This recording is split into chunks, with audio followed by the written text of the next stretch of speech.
మీకు ఇక్కడ వచ్చిన నా యొక్క తల్లిదండ్రులకి, మరి నా యొక్క బంధువులకి, నా యొక్క అక్కగారులకి, గొల్లపల్లి నేను సేవ చేస్తున్న నా విశ్వాసులందరికీ నా యొక్క వందనములు. ఈ రోజు చాలా ప్రాముఖ్యమైన విషయం. ఎందుకంటే మా నాన్నగారు చనిపోయి ఈ రోజుటికి 1 సంవత్సరం అయింది.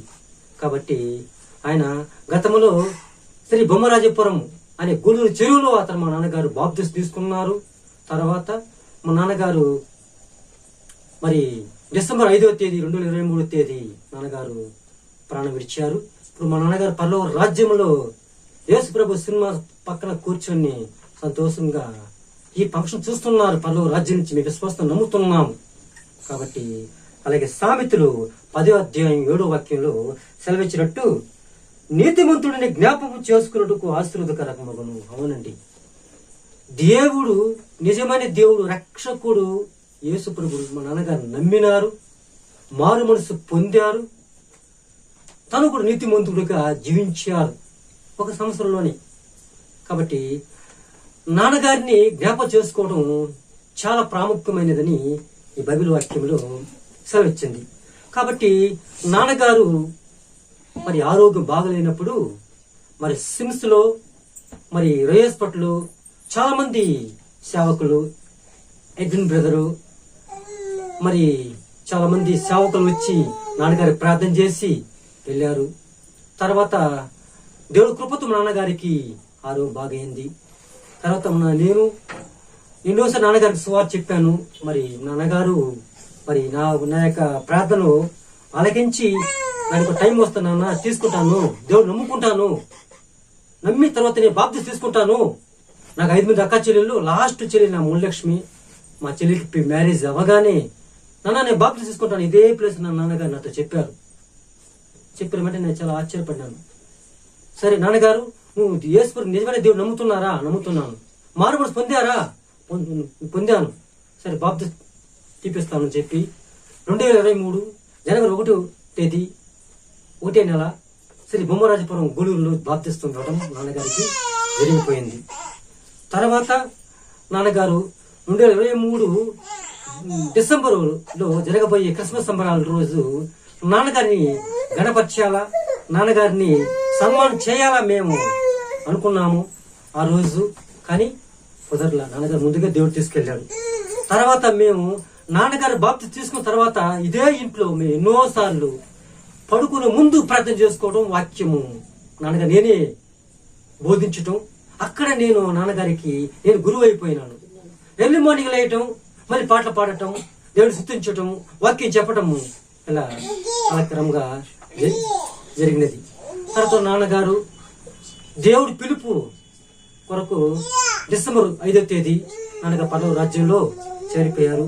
నాన్నగారు చాలా ముందు నాకు చెప్పేవాళ్ళు, నేను పరలోకం వెళ్తాను.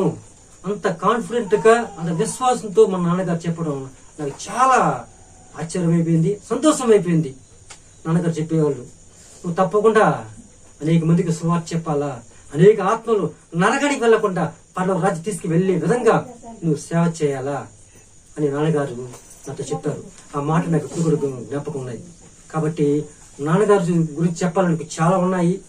కాబట్టి సేవకులు వచ్చారు మన మధ్యలో, మిగతా అన్ని విషయాల సేవకులు మాట్లాడతారని విశ్వాసం నమ్ముతున్నాను. ఈరోజు ఒక మనిషి పుట్టినాడంటే మళ్ళా చనిపోవాలి, మళ్ళా చనిపోవాలి. అది 1000 సంవత్సరాలు కానీ 100 సంవత్సరాలు కానీ. బైబిల్లో ఒక ఆయన 969 సంవత్సరాలు బతికున్నాడు. ఎన్ని సంవత్సరాలు? 960 సంవత్సరాలు. ఆయన 150, 170 సంవత్సరంలో పెళ్లి చేసుకున్నాడు. అంత ఆయుష్ ఉండేది. ఎంత ఆయుష్ ఉందే దేవుడు. నిన్ను నన్ను దేవుడు ఎలా కలిగి చేశాడంటే, ఒక మట్టి తీసుకొని ఆ మట్టిని బొమ్మగా చేసి తన జీవ శ్వాసను ఆయన నోటిలో ఊదినప్పుడు ఆ దేవుని యొక్క ఆ జీవ శ్వాస ఆ మనిషికి పోయినప్పుడు ఆ మనిషిగా తయారైనాడు. దేంట్లో మట్టితో తయారు చేశాడు బొమ్మ. ఆ నోటితో ఊపినప్పుడు అతను దేవుని పోలిక చొప్పున నరుడిని చేసినాడు. మనం ఎలా ఉంటామో దేవుడు కూడా అలా ఉంటాడు. ఆయన పోలిక చొప్పున మనం కలుగు చేసి ఆయన ఆ యొక్క నోటిలో పెట్టి ఊపినప్పుడు అతను ఏనాడంటే నరుడు అయినాడు. అతని పేరు ఆదాము. ఆదాం అంటే ఆదిలో పుట్టినవాడు. మన భాషలో చెప్తున్నారంటే మొట్టమొదటి మనిషి. ప్రపంచంలో ఎవరు? మగ మనిషిని దేవుడు కలుగజేశాడు. ఆయనకి సాటి కావాలని బాగా గాఢ నిద్ర ఇచ్చేసి ఈ కుడి పక్కన పక్కటెంపుని తీసి దానికి మాంసము అదన్నీ పొత్తి ఆడ మనిషిగా తయారు చేశాడు. నారి అంటే స్త్రీ, నారి అంటే స్త్రీ. ఆ స్త్రీ పేరు ఎవరంటే ఆమె పేరు అవ్వ. అంటే ప్రపంచంలో ప్రతి తల్లికి ఆమె తల్లి. మనుషులకంతా ఎవరు తల్లి? అవ్వ. ఆమె పేరు అవ్వ. ఆదాం. ఆదాం అంటే మగ మనిషి, అవ్వ అంటే ఆడ మనిషి. వారు ఇరువురు దేవుడి లోకంలో ప్రభు ఎన్ని కోట్ల సంవత్సరం ఉండాలని వాళ్ళని ప్రేమించి మంచి తోట వేశాడు. ఏం చేశాడు? తోట వేసి ఆ తోటలో అన్ని పండ్లు పెట్టాడు. అన్ని పండ్లు పెట్టాడు. వీటన్నిటిని భుజించండి, మంచి చెడు అని ఒక పండు ఉంది, దాన్ని ముట్టకూడదు, తాకకూడదు.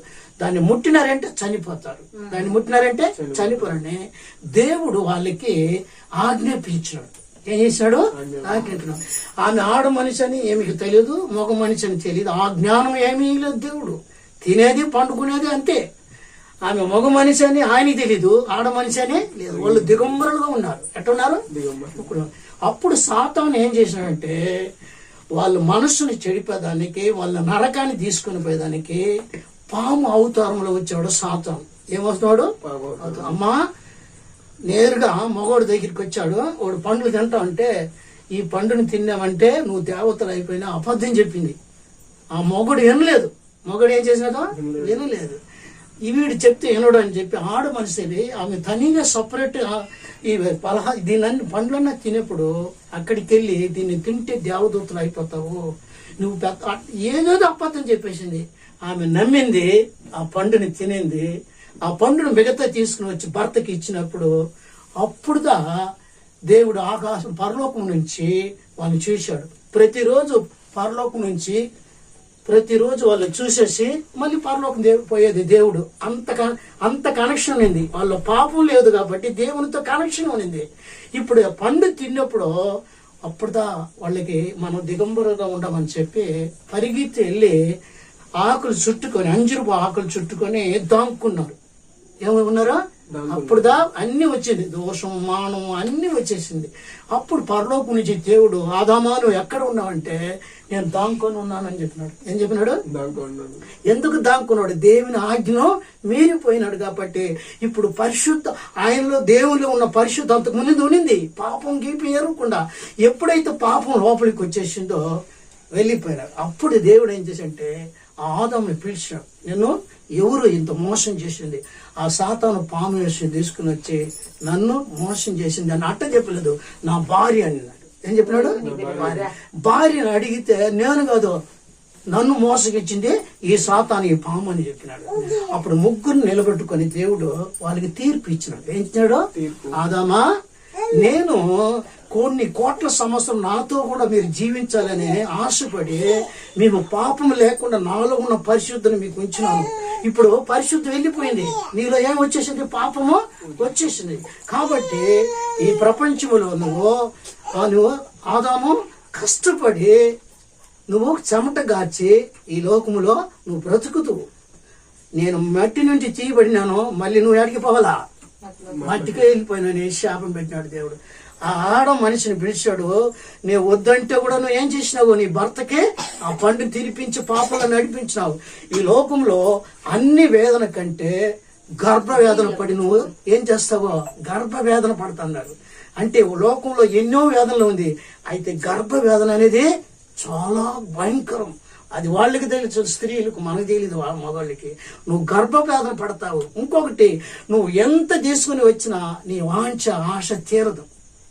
ఎన్ని కోట్లు ఉన్నా, ఎంత డబ్బు ఉన్నా నీ ఆశ తీరదు. అందుకే ఈ నేల నుండి తీసినాను మట్టి కనుక నువ్వు మట్టికి వెళ్ళిపోవాలన్నాడు. ఆ పామును తీసినాడు. నా బిడ్డను కలుగు చేసిన దాన్ని నువ్వు విరోధం చేసినావు కాబట్టి నీ జాతికి వాళ్ళ జాతికి నేను విరోధమో కలిగి చేస్తాను. వాళ్ళు మీరు తలపైన కొడుతురు, నువ్వు వాళ్ళ కాళ్ళను కొరుకుతావు.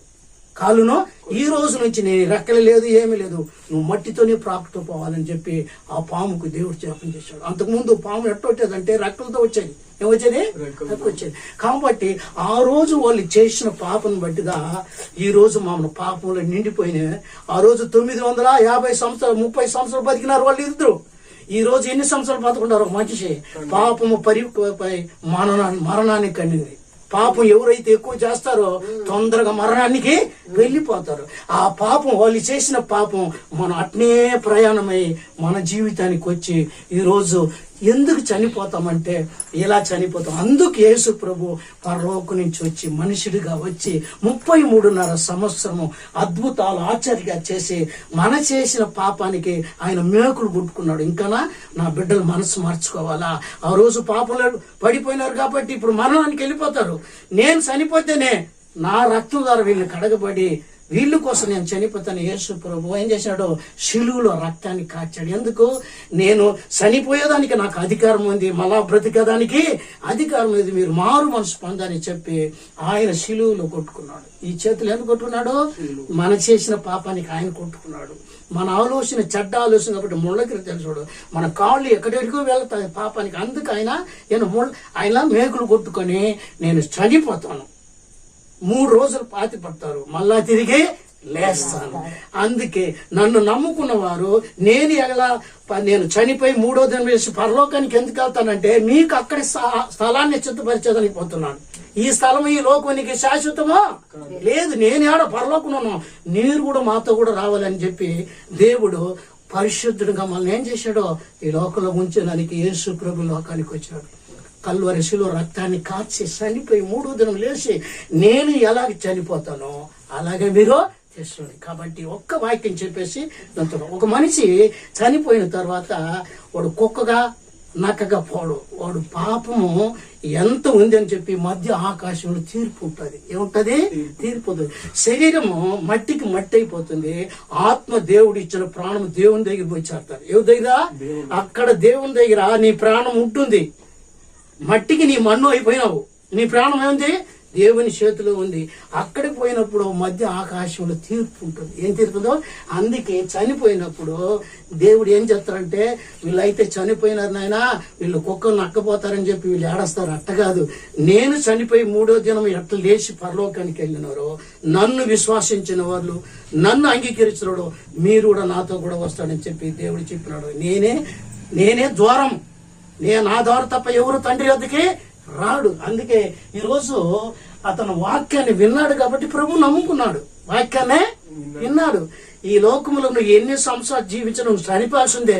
అయితే నరకము పరలోకం మాత్రం గ్యారంటీ ఉంది. పైన ఏముంది? నరకం అంటే లోపల కొన్ని వేల కిలోమీటర్ల అగ్ని ఉంది, నిప్పు, అక్కడికి తోసేస్తాడు. నువ్వు దేవుణ్ణి రక్షించినావంటే నిన్ను పరలోకానికి వెళ్ళి తీసుకుని వెళ్తాడు. అక్కడ యేసు ప్రభు చెప్పాడు, నేను వెళ్ళి మీకు స్థలాన్ని సిద్ధపరుస్తున్నా అని చెప్పాడు. ఆ స్థలానికి పోవాలంటే మనం ఇక్కడే ప్రాణం ఉన్నప్పుడే ప్రభు నమ్ముకోవాలి. నేను వయసు అయిపోయి బాగా తాగి తందనాలు ఆడి వ్యభిచారం చేసేసి అన్ని ముగించేసి ప్రభు నమ్ముకుంటా అంటే అది దేవునికి తెలుసు. నువ్వు ఎప్పుడు అవకాశం ఉంది అప్పుడే ప్రభు నమ్మాలి. ఎప్పుడు అవకాశం ఉందో అప్పుడే ప్రభు నమ్మాలి. నీ దగ్గరికి వాక్యం వస్తుంది, ప్రార్థన వస్తుంది, దేవుని సేవకులు చెప్తున్నారు, నమ్మాలి. కాబట్టి ఇవి మరి గోపాల్ రెడ్డి గారు, కృష్ణారెడ్డి గారు తండ్రి గోపాల్ రెడ్డి గారు వచ్చినప్పుడు అతను మారు మనసు పొందుకొని నాకు వందనాలు చెప్పాడు. ఆయనకు ఎంత 85 సంవత్సరాలు వయసు, నాకు 63, నాకు ఎంతో ఎన్నో సంవత్సరాలు. కాబట్టి ఎందుకు చెప్తానంటే అతను ఎందుకు నన్ను ఎంతగా గౌరవించినాడంటే ఆయన దేవుని యొక్క సత్యము భయం ఉంది కాబట్టి గౌరవించినాడు. నువ్వు లోకంలో ఉన్నవంటే నువ్వు ఎవరికి భయపడు, నువ్వు దేవునిలో ఉంటే భయపడతావు. నేను ఈ రోజు తప్పు చేస్తే నేను పరలోకం పోలేం, నరకానికి వెళ్ళిపోతాను. అందుకే దేవుడు 1 దశలోనికా 4వ అధ్యాయంలో అక్కడ ఒక వాక్యం చెప్తుంది. ఒక మనిషి చనిపోతే మీరు 1 ఉంది, చదువు అయినా తొందరగా చదువు. 1 దశలోనికా 4వ అధ్యాయము మరి 13 నుంచి కొన్ని వాక్యాలు చదువుకున్నాం. సహోదరులారా, సహోదరులారా, నిరీక్షణ లేని ఇతరుల వల్లే మీరు దుఃఖపడుకున్న నిమిత్తము నిద్రించుచున్న వారిని గూర్చి మీకు తెలియకున్నట్టు మాకు ఇష్టం లేదు. యేసు మృతి పొంది తిరిగి లేచినని మనం నమ్మిన ఎడల అదే ప్రకారం యేసునందు నిద్రించిన వారిని దేవుడు ఆయనతో కూడా వెంట పెట్టుకుని వచ్చును. ఆమేన్. అంటే చనిపోయిన వాళ్ళు ఏడొస్తారు కదా, మనమంతా ఏడొస్తాము కదా. అందుకే దేవుడు చెప్తే, ఎందుకు నాయన ఏడొస్తావు? నువ్వు నన్ను నమ్ముకున్నావు, నా మాట విన్నావు. నేను చనిపోయి 3వ దినం ఎట్లా పరలోకానికి వెళ్తాను, అలాగని మీరు వస్తారు. ఇతరులు అంటే ఎందుకో, అయ్యా చనిపోయిన వారిని గురించి వాళ్ళు ఏడొస్తారు. ఈయన పరలోకానికి ఎక్కడ అర్థం తెలియదు, వాళ్ళు ఏడొస్తారు. అయితే వాళ్ళు మాదిరిగా నువ్వు ఏడవద్దు, ఇతరుల మాదిరిగా ఏడవద్దు. నువ్వు విశ్వసించిన, ప్రార్థించినావు, నేను మరణించి పరలోకానికి వెళ్ళిన తర్వాత నీవు నాతో కూడా వస్తావని అట్లా దేవుడు చెప్తున్నాడు.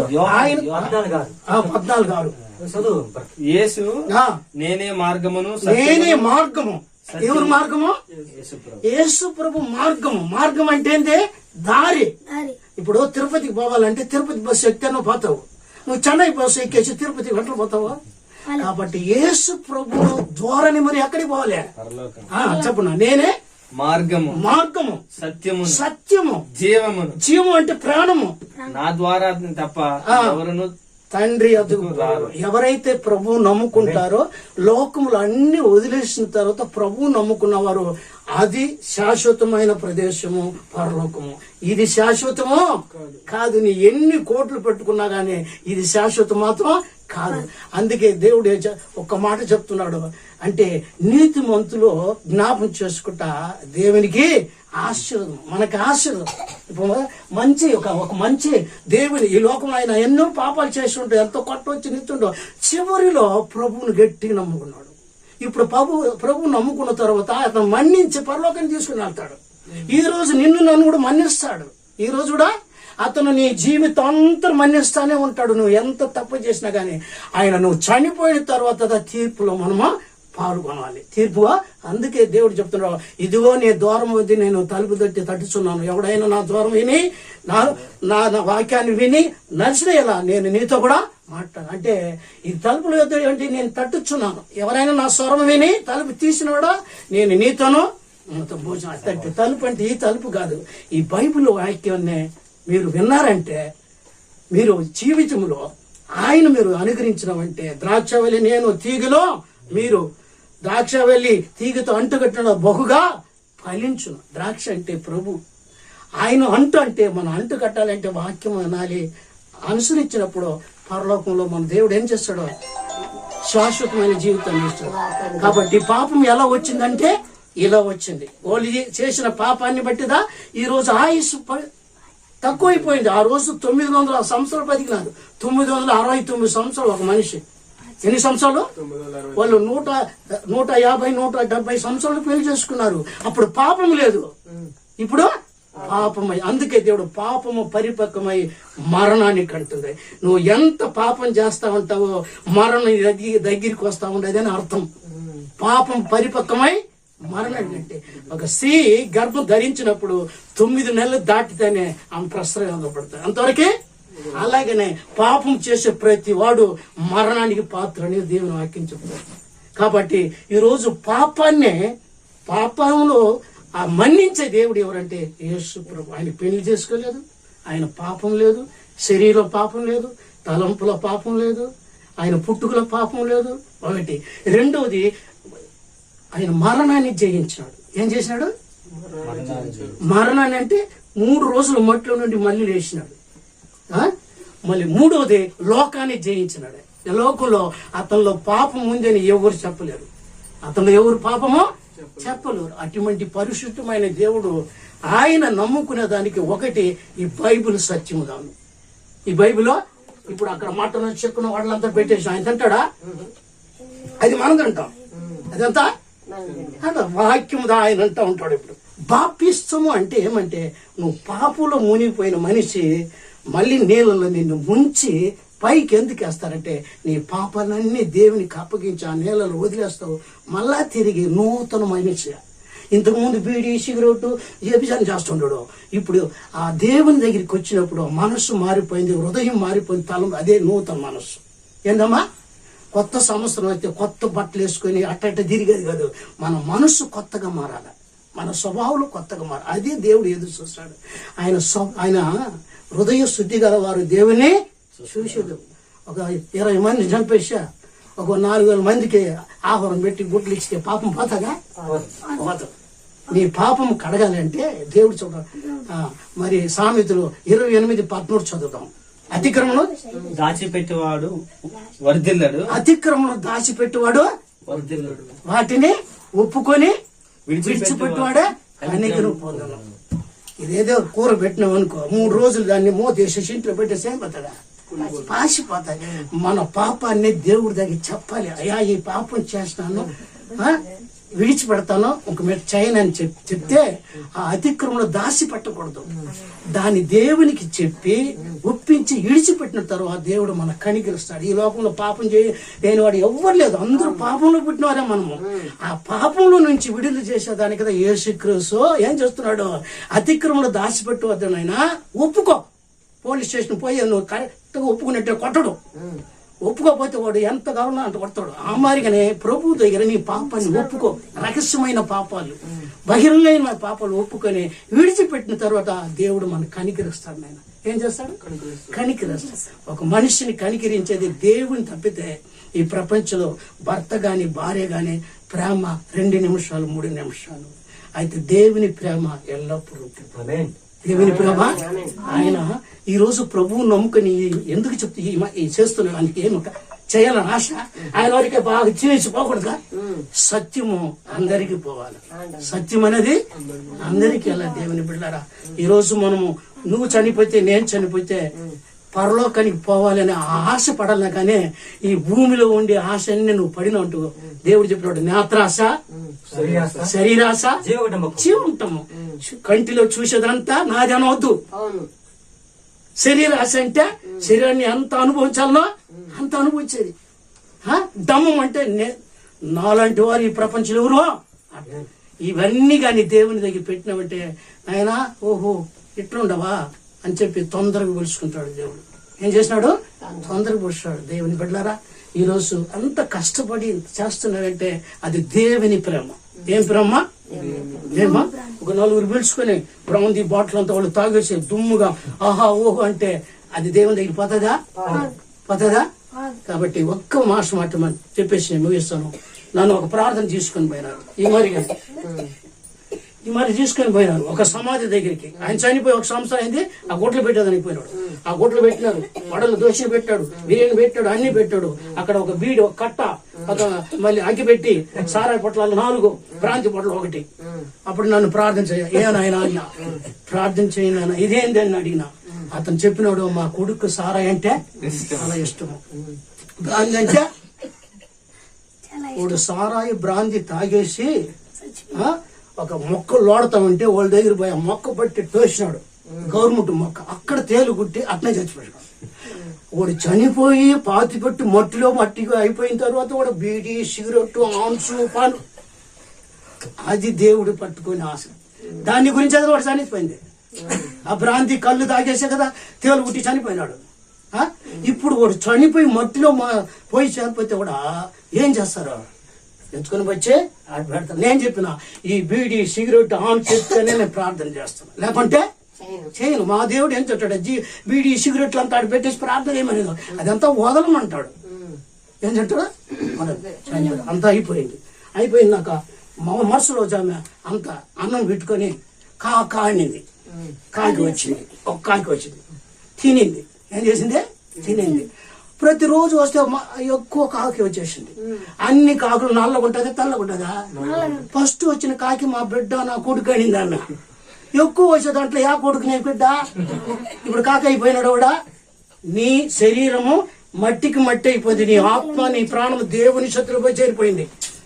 ఆ ప్రాణం ఎవరిదంటే దేవునికి సొంతం. ఎవరు మా ఇచ్చింది ప్రాణమా? ఇప్పుడు నీ తల్లిగా నీ పిండంలో బిడ్డ ఉండేటప్పుడు ఆ బిడ్డకి ఎవరు అంత కలుగు చేసింది? ఎవరు? నువ్వా? నిన్ను పాత్రగా తీసుకుంటాడు దేవుడు. ఆ బిడ్డ పిండము నుంచి ఆ బిడ్డను పోషించేది, అన్ని చేసేది దేవుడు. హల్లెలూయా, హల్లెలూయా. అందుకే నేను చెప్పిన ఫస్ట్ వచ్చినప్పుడు ఈ కాకి, ఫస్ట్ కాకి నీ కొడుకు అన్ని కాకులు వచ్చినప్పుడు ఆ కొడుకు ఇదంతా ఏమి లేదు లేదు. లోకంలో జీవరాశులు అన్ని మనం ఎట్టకంటామో ఎట్ట చూసుకుంటా అన్ని చూస్తుంది. అయితే మంచి చెడు ఆలోచించే జ్ఞానము మనకి దేవుడు ఇచ్చినాడు. ఇది అగ్ని, ఇది నిప్పు, ఇది పాము అనే ఆలోచించే జ్ఞానం మనకి లేదు. ఆ జ్ఞానం మేము పొందుకున్నాం. హల్లెలూయా. నిజమైన దేవుడు ఎవరని చూసినట్టు. దేవుడు అంటే క్వాలిటీ ఉండాలి. ఏముండాలా? ఆయన దగ్గర పాపం ఉండకూడదు, ఆయన దగ్గర ఏమి ఉండకూడదు, ఆయన పరిశుద్ధుడుగా జీవించాలి, ఒకే దేవుడు ఉండాలి. అట్లాంటి ఆయన పాపం, అటువంటి దేవుడే దేవుడు. ఇప్పుడు నేను ఫుల్లుగా చాలా తాగేసే ఈ అబ్బాయి తాగుతాడు, నువ్వు తాగొద్దు అంటే ఎట్లా? నేను మార్చుకోవాలా, నా బుద్ధి మార్చుకోవాలా, నా స్వభావం మార్చుకొని నేను మంచిగా జీవించినప్పుడుదా చెప్పాలా. ఏం చెప్పాలా? అప్పుడుదా చెప్పాలా. అందుకే దేవుడు నేను పరిశుద్ధుడు, నా బిడ్డలు కూడా పరిశుద్ధంగా ఉండాలి, నా బిడ్డలు కూడా పరిశుద్ధంగా ఉండాలి. కాబట్టి దేవుని బిడ్డలారా, ఈరోజు ఆయన మరి మొదటి జ్ఞాపకార్థ కుటుంబం. జ్ఞాపకార్థ కుటుంబం అంటే అతన్ని జ్ఞాపకం చేసుకోవాలమ్మా. ఏం చేసుకోవాలా? జ్ఞాపకం చేసుకోవాలి. నా తండ్రి చనిపోయినాడు కదా, మన జ్ఞాపకం చేసుకునేటప్పుడు ఈ వాక్యం చెప్పేటప్పుడు దేవుడు అక్కడ సంతోషపడతాడు. దేవుని బిడ్డలారా, ఈరోజు మీరు కూడా ప్రభువును ఆయన కులం మార్చేదానికి రాలేదు, మతం మార్చేదానికి, చెడిపోయిన ఈ హృదయాన్నే మార్చేదానికి వచ్చినాడు. కానీ కులము అక్కడనే ఉంది, మతం అక్కడనే ఉంది. మార్గం చూపిస్తాడు, ఇది మంచిది ఇచ్చాడని. ఆ మార్గం చూపించే యేసు ప్రభు ఈ లోకానికి వచ్చాడు. పని చేస్తాం, గవర్నమెంట్ జాబ్ ఎన్ని రోజులు నువ్వు చేస్తావు అంతగా జీతం వస్తాయి, ఎక్కువ మాత్రం రాదు. అలాగనే మనం ఎంత పాపం చేస్తూ ఉంటామో దేవుడు అక్కడ దేవదూతల దగ్గర ఇద్దరిని పెట్టి ఉన్నాడు. ఒకటి నరకము, ఒకటి పాపం. పెద్ద బుక్, ప్రపంచంలో ఉండే బుక్ వాళ్ళ దగ్గర ఉంది. నువ్వు ఏమేం చేస్తావు అది రికార్డ్ అవుతా ఉంటుంది. నువ్వు మంచి చేస్తే రికార్డు, నువ్వు ఏం చేస్తావు చేద్దాం, ఆ రికార్డు చూసినప్పుడు తెలిసిపోతాం. మనం ఈ కంప్యూటర్ అంతా నిలిచిపోతుంది, ఆకాశం భూమి అన్ని నాశనం అయిపోతుంది ఆయన రాకడలో. ఆయన అక్కడ రాసి పెట్టింది నువ్వు తప్పించడానికే లేదు. పలాని చెట్టు చేమ అన్ని సాక్ష్యం చెప్తాడు. అక్కడ ఏం చెప్తాదమ్మా? మనం చేసే తప్పని సాక్ష్యమో చెప్తాది. ఆ ప్రభువును మనం నమ్ముకున్నదంటే పరలోకానికి శాశ్వతం ఉండవచ్చు. ఇక్కడ కానీ నువ్వు నమ్మలేదనుకో, కోట్ల కొలది మీరు నరకంలో అక్కిని అక్కడ పోయి పడిపోయినావు అనుకో, అక్కడ నువ్వు ఈ ఒళ్ళంతా పురుగులు వస్తూ ఉంటాయి. చనిపోవాలని ఆశ పెడితే చనిపోవు, బతకాలంటే కూడా బతకలేవు, నువ్వు అక్కడనే చావాలి. అందుకే దేవుడు ఇక్కడి నుంచి నువ్వు తప్పించుకోను, ఆయన అక్కడనేమో బాగుంటావు. ఇక్కడ వచ్చిన అందరికి, అక్కలకి, నా కుటుంబ సభ్యులకి, అవ్వకి అందరికి ధన్యవాదాలు. మా తండ్రి ఇప్పుడు 85 సంవత్సరాలు ఆయన వయసు పూర్తయింది. ఆయన చనిపోక ముందుగా ఆయన నమ్ముకున్న యేసు ప్రభుని మనస్ఫూర్తిగా ప్రేమించాడు. ప్రభుని మొబైల్ తీసుకొని చూస్తున్నది, ఎక్కువ సినిమాలు చూడడు, సీరియల్ చూడడు. నాకు పెట్టి నాన్న సెల్లులో దేవుడు వాక్యం అనేది నైట్ 12 అయినా 1 గంట నెట్ అయ్యేదాకా పూర్తిగా చూసేసి ఆయన తర్వాత పనుకున్నది. ఆఖరి సమయంలో ఆయన చనిపోయిన సమయంలో అంటే 5 గంటలకు హాస్పిటల్ తీసుకొని పోతాము, అప్పుడు కూడా ఆయన వాక్యం విన్నాడు. ఇనేసి ఆ టైంలో కూడా నాకు బట్టలు మారుస్తున్నాను ఆయనకి. ఆయనకు నా తల ముందు వాళ్తా అంటే, నాన్న నువ్వు వాళ్తున్నావే ఎందుకు నన్ను ఏడుస్తుంటే, ఏడవద్దమ్మా తీసుకొని పోవద్దు నేను హాస్పిటల్కి, నాకు అయిపోయింది, నేను దేవుడి దగ్గర పోతున్నాను, తీసుకొని పోవద్దు. చేతులు తీసి దండం పెట్టాడు. లేదు నువ్వు బ్రతకాలి, నేను తీసుకొని పోతాను, నేను కాపాడుకుంటాను అన్నాను. నా మాట మీరు వినరు, నాకు అయిపోయింది టైము, నేను దేవుడి దగ్గర చేరిపోతున్నాను, పోవద్దండి అన్నాడు. అట్ట కాదనేసి మేము బలిమింతో మా నాన్నని తీసుకొని పోయినాము. ఇక్కడి నా భుజం ముందు వాలిపోయినాడు. నేనంటే ఆయన చిన్న కుమార్తెని, కానీ ఆయనకి నేను ఎడం చేయలేక చిన్నప్పటి నుంచి తోడు నీడుగా నన్ను తీసుకొని పోయినాడు. అన్నిటికీ దారి చూపించాడు. ప్రతి ఒక్కటి ఆయన ముందు దారి, ఇది మంచి చెడు అని నాకు నడిపించాడు. ఆయన దారిలో ఈ రోజు మనస్ఫూర్తిగా నడుస్తున్నాను. నా తండ్రి నా చేతిలో కలిసి, నా తండ్రి ఈరోజు చనిపోయిన రోజుకి ఆయనకి జ్ఞాపకత్వంగా పెట్టుకోవాలనుకున్నా, అందుకని మనస్ఫూర్తిగా పెట్టుకున్నా. నాకు తృప్తిగా ఉంది. దేవుడికి ధన్యవాదాలు చెప్పాలి, ప్రభుకి. ఎందుకంటే ఈ రోజు ఆయన దగ్గర నుంచి మిమ్మల్ని అందరినీ పిలిపించి మీ వాక్యాలు తెలియజేస్తాడు, మీ గురించి చెప్పే అవకాశం ఇచ్చాడు నాకు. ఎప్పుడు ఆయనకు రుణపడి ఉంటాడు ప్రభుకి. నా ప్రాణమయ హోను సన్నిధించము, అంతరంగ మా సమస్త మా పరిశుద్ధ నామ సన్నిధించము. నా ప్రాణమయ హోను సన్నిధించము, ఆయన చేసిన మేలను ఎన్నటికి మరణం. ఆమె ప్రభువైన యేసుక్రీస్తు కృపయో, పరమ తండ్రి యొక్క ప్రేమయో, పరిశుద్ధాత్మ నీళ్ళ సావాసము, ఆయన మొదటి సంవత్సరం ఆత్మాత కూడికిన తండ్రి ఆభరమ గారు నాయన ఇంతవరకు చేసిన మేలను బట్టి తండ్రి కూడి వచ్చిన అందరి తల్లి ఇప్పుడు ఎల్లప్పుడు సదాకాలం అందరికి తోడై ఉండును గాక. హల్లెలూయా, హల్లెలూయా, హల్లెలూయా. అందరికి వందనాలు, స్తోత్రాలు. పరమ తండ్రి ప్రేమను మరచిపోయినావా? ఈ లోక ప్రేమ ముసుగులో మునిగిపోయినావా? పరమ తండ్రి ప్రేమను మరచిపోయినావా? ఈ లోక ప్రేమ ముసుగులో మునిగిపోయినావా? కళ్ళు తెరచుకో, నిజం తెలుసుకో. కళ్ళు తెరచుకో, నిజం తెలుసుకో. ఆ దేవాది దేవుడే నీ తండ్రిని తెలుసుకో. ఆ దేవాది దేవుడే మన తండ్రిని తెలుసుకో. కన్న తల్లి ప్రేమ కన్నా, కన్న తండ్రి ప్రేమ కన్నా, కన్న తల్లి ప్రేమ కన్నా, కన్న తండ్రి ప్రేమ కన్నా నీ ప్రేమ ఎంతో గొప్పది. నిజాలి కరుణ అంత ఉన్నతమైనది. నీ ప్రేమ ఎంతో గొప్పది. నిజాలి కరుణ అంత ఉన్నతమైనది. సబ్స్క్రైబ్ చేయడం ద్వారా మాకు తెలియజేసి పక్కనే ఉన్న బెల్ ని క్లిక్ చేయండి. లైక్ చేసి అనేకులకు షేర్ చేయండి.